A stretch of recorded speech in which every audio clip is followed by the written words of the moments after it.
ask you a question. If you have all the money that you need in the world, how would you use your time to impact the lives of other people? Many people use the lack of money as a reason or an excuse for not living their purpose. Some people say, I'll pursue my purpose once I'm financially stable. Some say, when I retire, I'll pursue my purpose. But I think we shouldn't wait until we retire to pursue our purpose. I think the best time to pursue our purpose is right here, right now. So today I'm going to talk to you about discovering your purpose. I'm going to share with you 5 questions that I'm confident are going to help you discover that purpose. But before we go into those questions, I would like to start by defining what is purpose. Because I'm sure it's one of those words that you hear being thrown around: follow your purpose, live your purpose, pursue your purpose. But what is it? So the way I define purpose is, it's the unique value or the unique gift that you bring to the world. It's something that you were born with, not something that you have to learn or to go to school for. Your purpose is already inside you. It's a gift that you were born with. Your purpose is who you are at the core. Purpose or a gift is something that requires nurturing. If you look at the most talented athletes or musicians, they all go through one thing: some form of training to be the best they can be in their sport. Musicians, they do rehearsals. They invest a lot of time in mastering their craft. So I want you to approach your purpose with the same perspective of investing time in it, nurturing that gift for you to be the best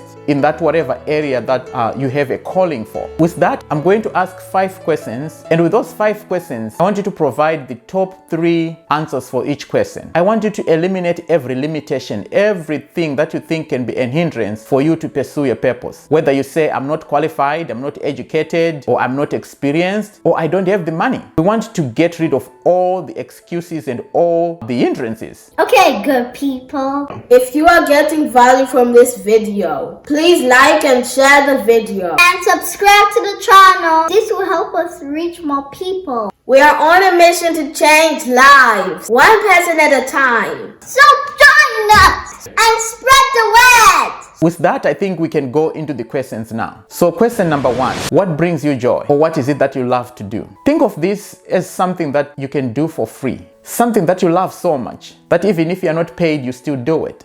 It's like kids playing. Kids love to play, but they don't really ask for money to say, can you pay me money so I can go outside and play? They just love to do it. They have so much joy in doing it, so they just do it. So I'm asking you to think about the 3 things that you love to do or that you find joy in doing. It could be painting, it could be playing a sport, it could be writing a book, or it could be just writing in general, or maybe writing a play or music. So it could be anything. Some people love to bake, some people love to cook. And for my 6-year-old daughter, she loves art, and she spends about an hour, on average, an hour to 2 hours a day working on your art. Again, that's a lesson for all of us, that when you love something, when you have this purpose, when you have this gift in you, spend time working on it to be the best you can be in that area. So as for my daughter, she has never been to a school where you learn how to do art. For me, I am just surprised and amazed how she comes up with all these ideas of what to draw or paint, because my wife and I were not artists. In fact, we can't even draw anything to save our lives. But somehow she has this gift in her, or she has this talent in her of art. And she's working on it on a daily basis to perfect that art that she has. And you could see that from where she started drawing walls and drawing on furniture, like any book she finds or on the floor, that at the beginning it wasn't as good. But with time, as she's spending time doing it, it's getting really good. If you are gifted in one area, or if you have this purpose in your life, you have to ask your question, can I earn a living pursuing this purpose? Because the best place to be in life is to do what you love to do and be paid to do it. That's the best thing that can ever happen to one's life. So for you, think about the things that you enjoy doing. Think about the thing that brings you joy and write just the top 3. And with that, let's move on to question number 2. What are you passionate about? What is it that makes you come alive? Or what is it that breaks your heart? So those 3 questions, the answer will actually lead to the same thing. If you are excited about something, or if you're heartbroken about something and you feel that like, why can't somebody do something about this? Maybe there's something inside you that is calling you to come up with a solution. So here is what I think when I think about passion. I believe that if all of us are pursuing our purpose, are using the gifts that were given at birth, that every problem in the world, there will be somebody somewhere with a solution that was gifted a solution for that particular problem. So in your case, just think about this. When you think about passion, something that makes you come alive or something that breaks your heart, just know that the things that bothers you may not bother the person seated next to you, because we are all different. Some people, their passion is to end human trafficking. Some people, they want to protect the environment, and others, they want to make people laugh. They're comedians. That's the area that they are gifted in, and that's the area that they feel that when they are doing that, they are saving the world. And I don't know where your passion is, but what I can only say is whatever it is, you need to pursue it. And my wife the other time shared a story about children in a village in Africa who were not going to school because the parents could not afford to pay the school fees. So instead of her asking, why don't somebody do something, because she's passionate about children having access to good education, she decided to act and start paying school fees for those children. That's what it is to follow your passion. And whenever you come across something, maybe you watch a video or you read something online and you are thinking, why don't somebody do something? I have an answer for you today. Ask yourself this question and that will be the answer that you need. If not me, then who? Because the way that thing is affecting you is because there's something inside you that makes you feel that something has to be done about it. Because the person next to you may not be thinking the same thing.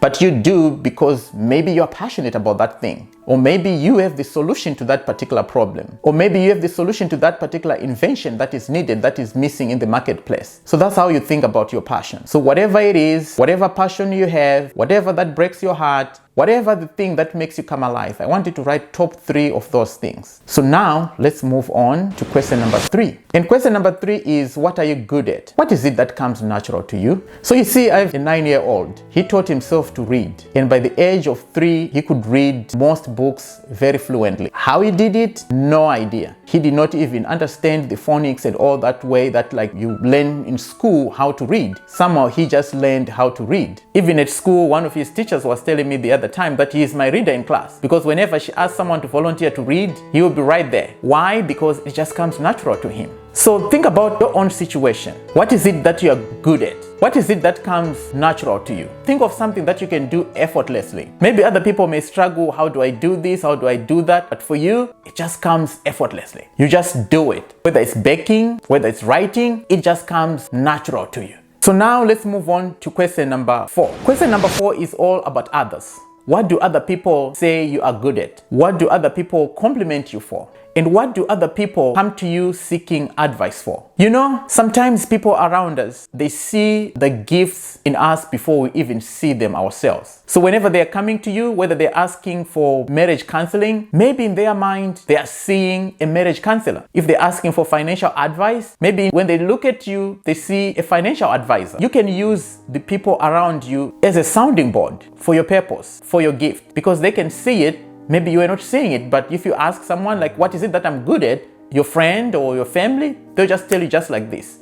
You are good at this. You are good at that. So that's how you can think about your purpose. Just thinking about what other people compliment you for, what other people say you're good at, and what is it that they come to you asking for advice. So I have a friend, he's an eye doctor, and he loves it. He went to school for it. He's passionate about it. So guess what? If I have a question about my vision, where do I go? I just call up my friend and he's happy to explain everything to me. So that's how you think about this idea of people around you help you to identify your gift or to identify the purpose that is in your life. So with that, let's move on to our final question, question number 5. Think about the people that you admire the most. What is it that you like about these people? Is it because of their successful marriage? Is it because of their success in finance or in business? Or is it because of just the way these people treat others? So when I think about this question and I looked at people that I admire, I could see a pattern starting to develop, like a common theme. I realized the people that I admire the most are generous with their time and resources. These are the people that inspire others to see the greatness in themselves and encourage people. Maybe your situation is different, but when you look at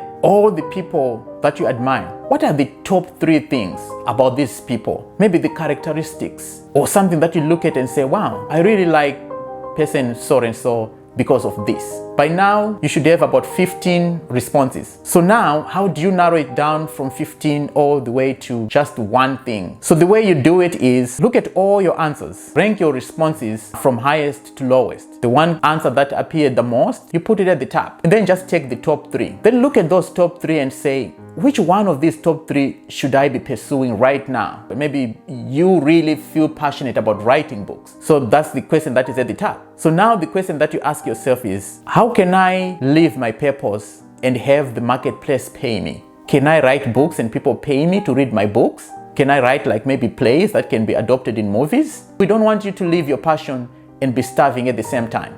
We want you to live your passion and have people pay you. Again, we say the best thing that can ever happen to one's life is doing what they love and have people pay them to do it.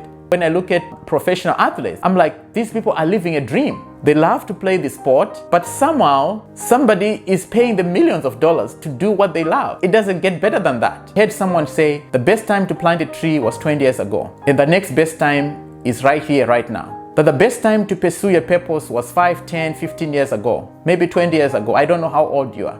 But the next best time is today. So my hope is, as you have gone through these questions, you have identified what your purpose is, today you are going to start pursuing your purpose. But you're not going to wait until tomorrow, because tomorrow is not guaranteed to nobody. So let's do it now. Humanity will be honored to enjoy your gift. I hope you live your dream today. This is Ken signing off. Thank you for watching. If this video helped you, please like, share, and subscribe to the channel. This will help the channel to reach more people. And don't forget to leave a comment. Let me know what topics you want me to cover next. And remember, there's greatness in you. Until